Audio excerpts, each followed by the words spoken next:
Hi, I'm Whitney Pecoraro. And I'm Sarah Khan. And as the slide says, awareness.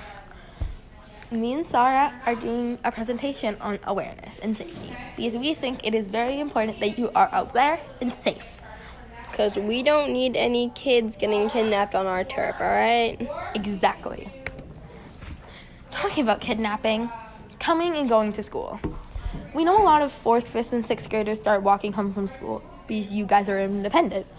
And it's really fun. But you also have to be aware of what's going on around you. About 11% of kids walk or bike to or from school.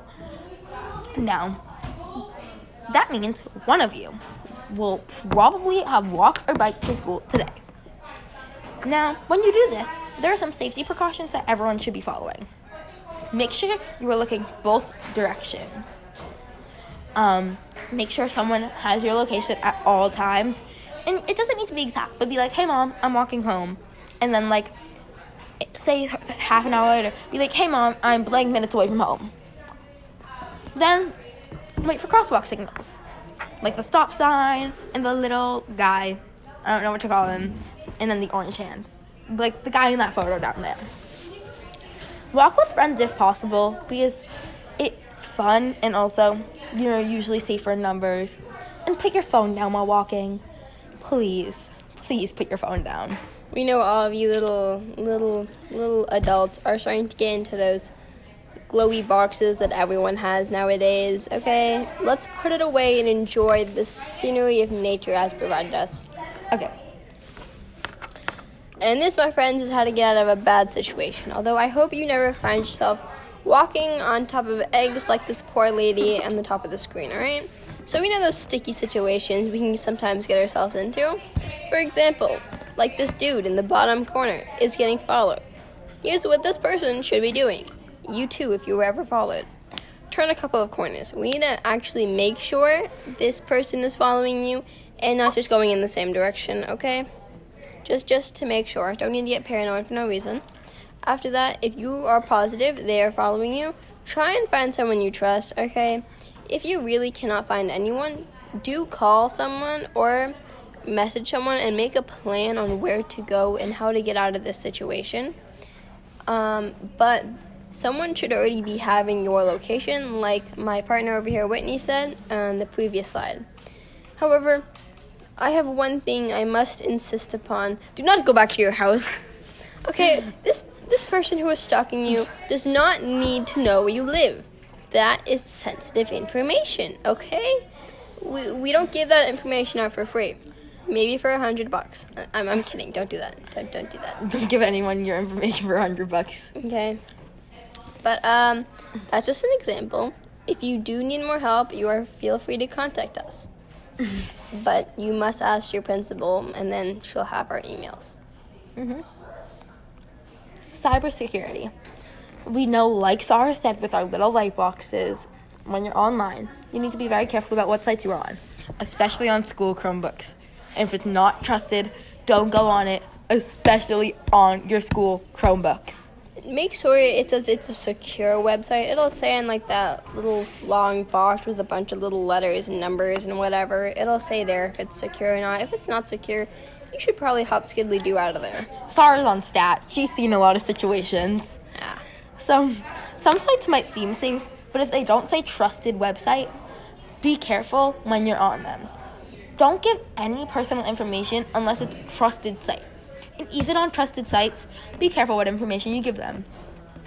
If you're not sure if it's trusted or not, and it seems legit, look for some discrepancies like misspelled words or photos that don't look like they belong. So, say you're clothes shopping on Shein. We love Shein, but the photos don't look real. That's how you know it's probably not a good website. And lastly, there are 50,000 cases of identity theft a year that happen because of people putting their information in their websites. Do you want to be one of those 50,000 cases? No, sir, we don't. Exactly. And in case you're wondering, STAT is a class you can take once you're in 8th grade, so we hope to all see you there. Though I will not be there anymore, but, you know. Alright, so we know that famous saying, stranger danger. Yeah, it's a thing, believe it or not. Strangers pose a very large threat. There's a reason you're not allowed to let people into the school building, even if it's your mother's friend's cousin, okay? So here's some things to not do with strangers. Talk to them. I know some situations might make it allowed and it would be appropriate to do so. So while you're talking to them, don't tell them anything personal, please. We don't need your nice little information and where you live and what your favorite color is in some rando's head for the rest of their life, okay? And like I said before, don't let them into school or like your house Or any or building. your friend's house, okay? Don't do that. But, there's some situations that are like allow for it if that's at the public library, for example. But that's about it. Okay? But let's say that you're at the park, like Shields Park, for example, and you see parked on the side corner of the street a nice little white van, okay? Ooh, white vans? Somehow you teleport yourself over to that nice little white van. And there's a person sitting in there. This person turns to you and says, "I know how hot of a day it is outside. Do you want this ice cream sandwich and a fresh squeezed lemonade?" Say no. Please. We don't know what type of substance could be in there. Like, let me give you some personal advice. I myself don't accept foods from certain of my friends because I don't know what's in there, all right? Mr. Mack has another saying besides awareness. He always says, no pills, no powders. And you don't know what pills or powders could be in those items. Precisely. However, let's say, you keep talking with this little strange dude in a nice little white van parked on the corner of the street. And he offers, or they offer, or she offers, to get in their car.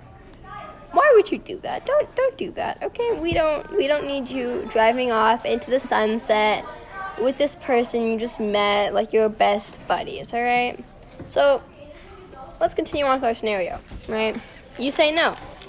Then the person proceeds to get out of their car and walk over to you.